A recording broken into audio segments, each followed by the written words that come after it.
Swayam Prabha. Digital India. Educated India.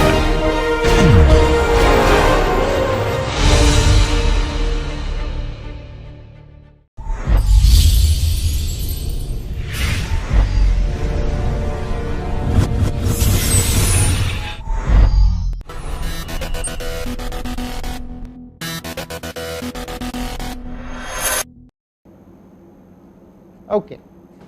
We now go to the pile driving operation, okay, which you can see these are the precast piles are driven in. Okay, you can push it into the soil, and you will find that depending on where you reach the capacity, or the push resistance, that you will find it at different heights.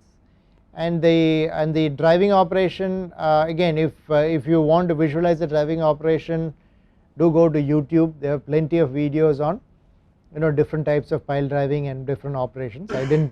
I'm sure you can refer to it, so that I didn't want to show it as a part of this lecture, but I strongly encourage you to see what the driving includes. So it really depends on soil type and the driving rig characteristics. Okay, we'll just assume one pile per day. So on the east and west pile, this thing, you have 12 piles, so 12 days for each side. In the middle, we are assuming 6 days. Okay, we are taking it as a very direct estimate of duration. Okay, now we come to pile cap construction. So you can see we have a pile group like this. What you see, you need to tie the piles. Only then the load is transferred to all. So when you finish your piling operation, you have piles at different heights. You might have to cut some of them. You have something like this. You have to do you have to excavate. You have to provide a flat base like a PCC base here. Okay, you have to chip these piles so that reinforcement is exposed, and that reinforcement has to tie in with the pile cap reinforcement. It has to be embedded in the pile cap with the pile cap reinforcement. So then there is a good transfer of whatever load you have to do, and then you have the final reinforcement like this. You put formwork around this and you pour the pile cap, and it would look something like this. Okay, so that is the operation for the constructing the pile cap, and we have 3 sets of pile caps, as we discussed. So again, we come in with the pile cap operation. So we have excavation and PCC bed, we are giving 1 day, chipping 1 day, okay, reinforcement placing 1 day, formwork 1 day, concreting we are taking a day, form removal we deciding to remove the form after 1 day. The time to remove the form, it probably could be done in less than 1 day, but I am giving 1 day time, and backfilling of 1 day, and we are saying that we need to cure it for 3 days before anything can be done over it, okay, before we consider it complete. So here we have east and west pile cap. We are saying it is 5 days before we can use it for anything else. Okay, now how do we get 5? 5 plus 3. Okay, so here you have 1, 2, 3, 4, 5. Concreting is done, and then whether this is done or not, the curing is taking place. Okay, and then you have the 1, 2, 3 is anyway happening. So we have 8 days, and a similar approach to this. Okay, so we are taking 8 days for the pile cap and 7 days for the center pile cap. Now we come to the abutment side. So here is kind of what an abutment looks like. So these are on the ends of the bridge. So you can see here is a picture of a finished abutment. Okay, and you can see there is an abutment here. There is earth fill here. So over this there will be sloped embankment for the road to be built on, and on the side there will be some kind of a retaining wall so that the earth does not slip. Okay, so when you take a wall like this, of course these are different pictures, they are not pictures of the same abutment, but I just put it there so that you visualize what an abutment is and how it goes up. So you have reinforcement that is tied, you have formwork that is put up, concrete that is poured, and formwork is then stripped, cured, and then over the abutment you will have capping so that you can, and then you can put the bearing plates and things like that. Okay, so this is what the abutment looks like. And so this is, and we are also going to one more assumption here. Here you see formwork for a or abutment which is almost, it seems to be the full abutment, but we are assuming that the abutment is going to be poured in 2 stages. Yeah, not slip forming. Basically we have formwork level 1, we will pour it, remove the forms, take it to the next level and do a second pour. Okay, a pier or something can be done, very tall piers can be done in slip forming, but again I encourage you to look at slip forming in YouTube. It's something which you will understand a construction method. This is just 2 stages. Okay, why would you use 2 stages? To save formwork. One is formwork, availability of formwork. To prevent segregation. Yeah, segregation, because the depth can be so high. If it is there, there will be segregation and things like that. There will also be the form design, your pressure of the concrete will be so high if it's so deep, that you will have to design your form for that. Okay, so for all of this makes makes 2 staging more economical, but time will be more. Okay, so again it's a balance between cost and time. This is the sequence we are taking here. Okay, reinforcement erection so we have stage 1 and stage 2. Reinforcement erection we are taking it as 3 days, formwork assembly also 3 days, concrete pouring, form removal, okay, after 1 day, and form removal time we are taking 2 days to remove the form.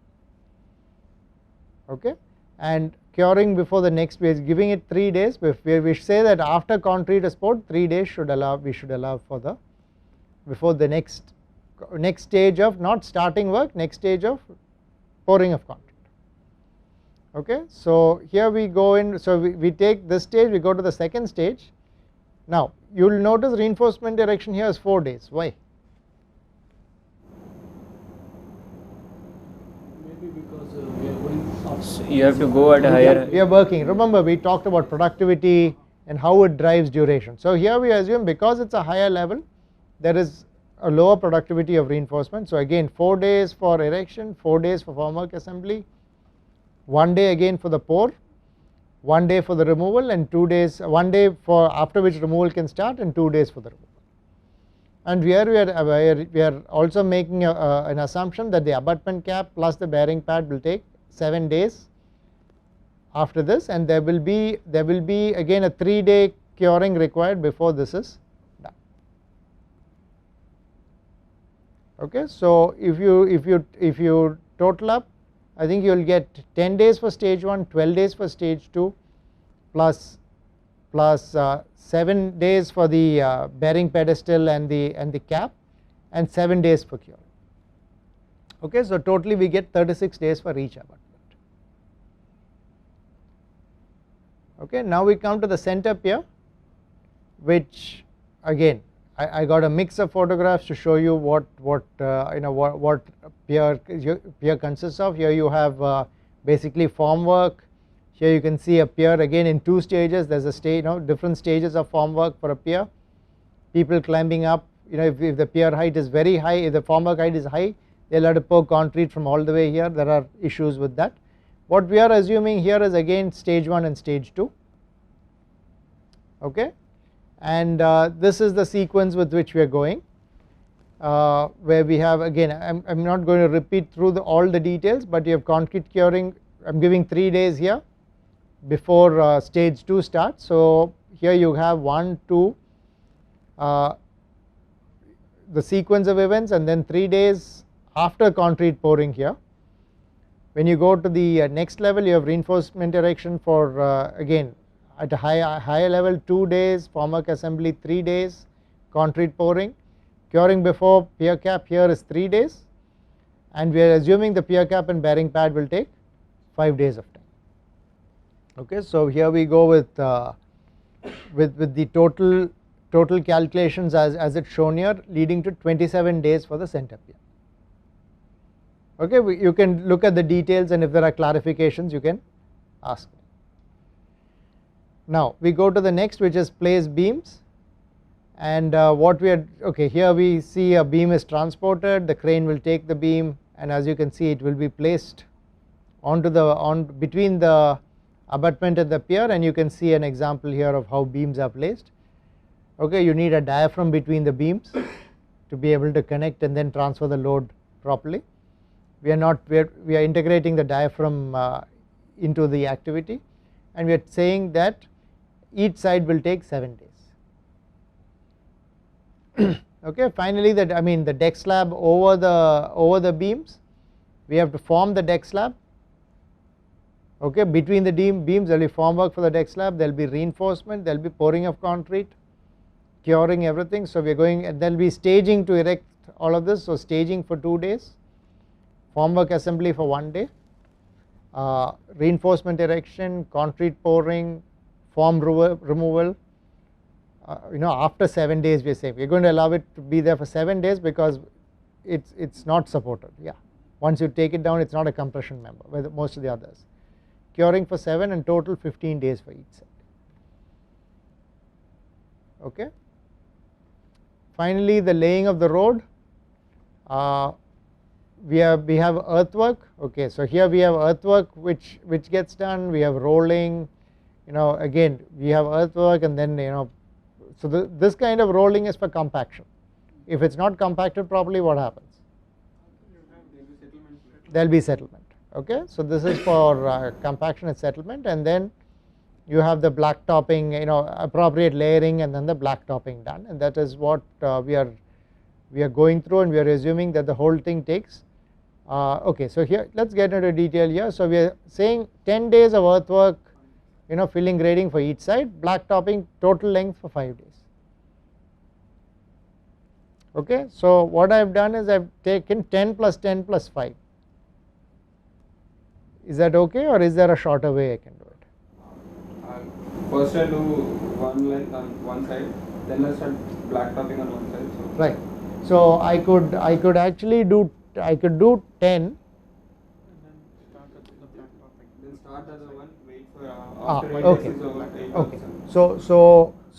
So the option here is 10 plus 10, finish all the earthwork, then start the black topping, 25 days. The second option is do my first 10, start the black topping. Okay, when will black topping finish for that 10? Maybe 2.5 days. In 2.5 days I would finish black topping while the other road work is going, which means for the next, so how many days will my black topping equipment be idle? 7.5. 7.5 days I have it idle, then use it for another 2.5 days. Okay, which do you think, what would be, so then I reduce the duration to? I bring it down to 22.5 days, which is preferable. So but black topping at 5 days because your equipment cost will be lesser in this case. Yeah. Yeah, otherwise I've rented the equipment, I'm keeping it there, I've not really got any advantage other than just 2.5. Is it worth it for 2.5 days? So these are things which you have to balance out. Okay, so sequencing is extremely important, but sequencing has to make sense with respect to equipment being idle, expensive equipment being idle or not utilized, all of it. Or I can do first 10 days for one side, then start the second side. But after 7.5 days, I start the black topping on one side. Right. So again, it depends on the construction method. We are assuming that so we are assuming there's a linear progression to the road.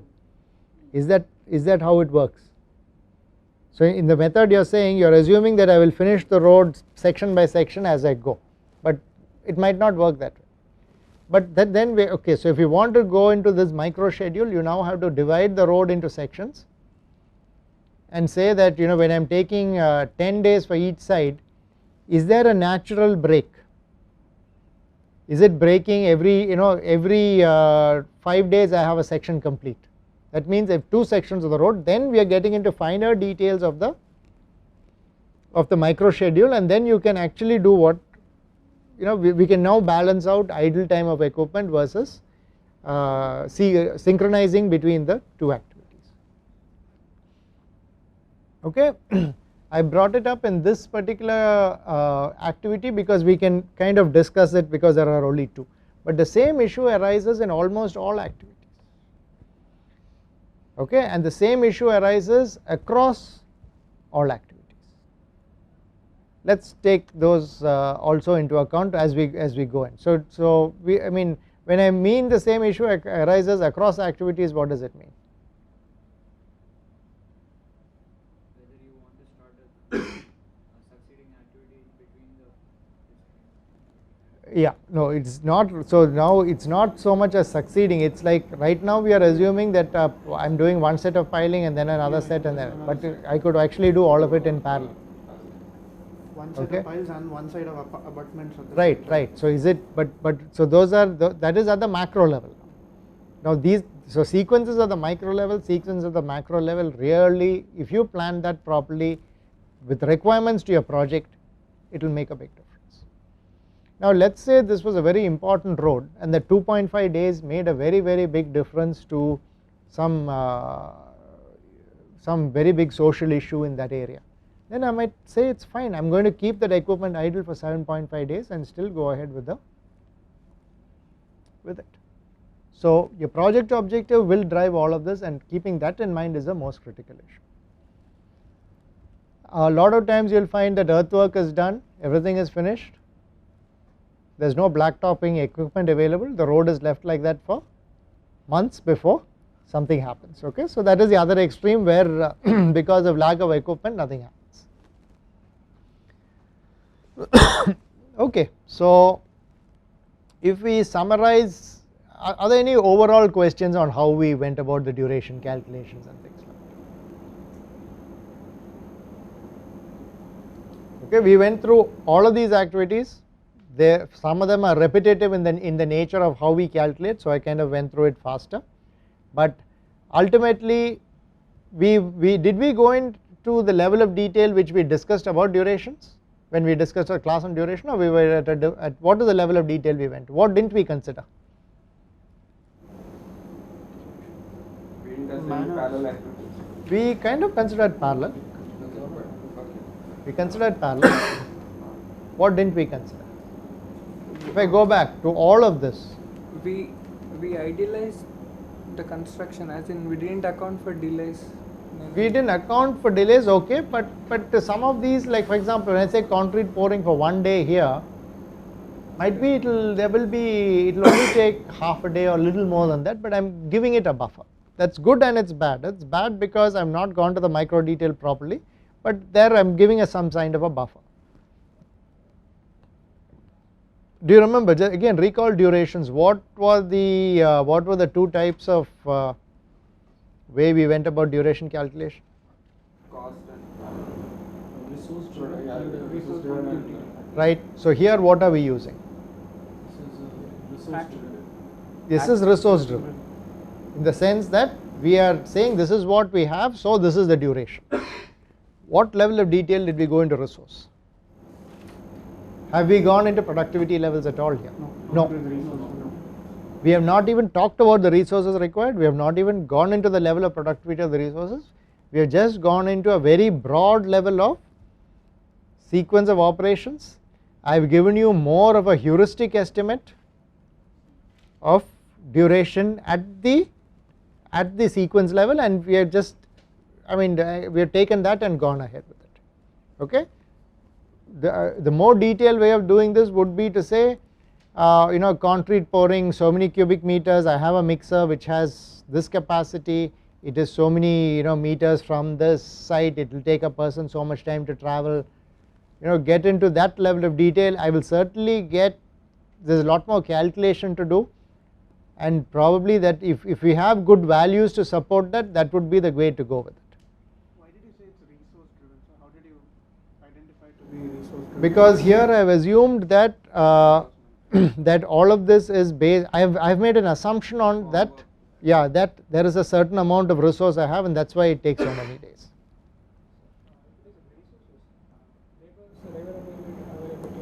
All that is assumed, right? So that's what I'm saying. I made all of those assumptions and giving you a value. What is the alternative? What do we mean by activity driven? by when I had to finish this thing. Right. I have not told you that, yeah, I have not even given you a project date. We will do that also. Right now we have only found activity, we have found kind of what do you say, natural duration or default duration for activities based on some of the assumptions we made, and now you can do a network analysis and find the project duration. When you tell me the project duration, I might come back and tell you no, this is not what I want it in half the time. In which case you will have to come back, how would I change the time? More resources. Yeah, either by decreasing the duration or by more parallelism at the network level.